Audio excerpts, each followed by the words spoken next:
एक सरसब्ज शादाब जंगल के किनारे एक छोटा सा खूबसूरत गांव आबाद था। यहाँ मिट्टी के घर थे, कच्चे रास्ते थे और हर सिमत हरियाली फैली हुई थी। उसी गांव के करीब एक पुराने बरगद के दरख्त के नीचे एक दरवेश फकीर रहता था।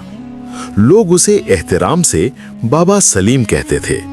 उसके कपड़े निहायत सादा थे, खाने के लिए बस फल और रोटी होती और रहने को दरख्त का साया। लेकिन उसके दिल में इतनी रोशनी थी कि जो भी उसके पास बैठता उसे एक अजीब सा सुकून मिलता। गांव के 3-4 बच्चे अक्सर उस दरख्त के पास खेलने आते। पहले पहल वो बाबा सलीम से थोड़ा सा झिझकते थे, लेकिन साथ ही उनकी आंखों में एक तजस्सुस भी था। वो चुपके चुपके देखते, फिर हंसकर दूर भाग जाते। एक दिन बच्चों ने हिम्मत करके बाबा सलीम के करीब जा बैठे। बाबा ने उन्हें देखा, नरमी से मुस्कुराए और बोले, आओ बेटो, तुम्हारा आना मुझे अच्छा लगता है। बस वो लम्हा दोस्ती की शुरुआत बन गया। अब बच्चे रोज वहां आते, कभी बैठकर कहानियां सुनते, कभी चुपचाप दरख्त के नीचे हवा के साथ झूलते रहते। मगर एक दिन सब कुछ बदलना शुरू हो गया।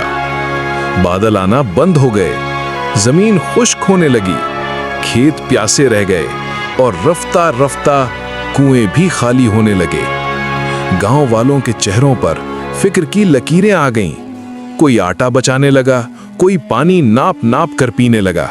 वही बच्चे जो रोज हंसते खेलते थे अब खामोश रहने लगे। उन्होंने देखा कि कुछ घरों में पानी तक नहीं बचा। वो उदास हो गए। वो बाबा सलीम के पास आए और बोले, बाबा, सब परेशान हैं। अगर बारिश ना हुई तो क्या होगा? बाबा ने बच्चों को देखा, मुस्कुराए और धीरे से बोले, बेटो, दुनिया में 2 तरह के लोग होते हैं।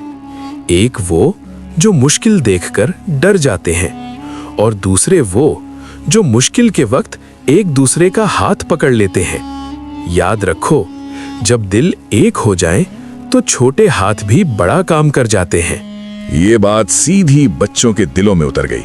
उन्होंने फैसला किया कि वो खामोश नहीं बैठेंगे। किसी ने खाली मटके जमा किए, किसी ने रास्ते साफ किए, किसी ने लोगों को बुलाना शुरू किया। पहले तो गांव वालों को यकीन नहीं आया कि चंद बच्चे इतना बड़ा कदम उठा सकते हैं। लेकिन फिर बाबा सलीम भी वहां आ गए।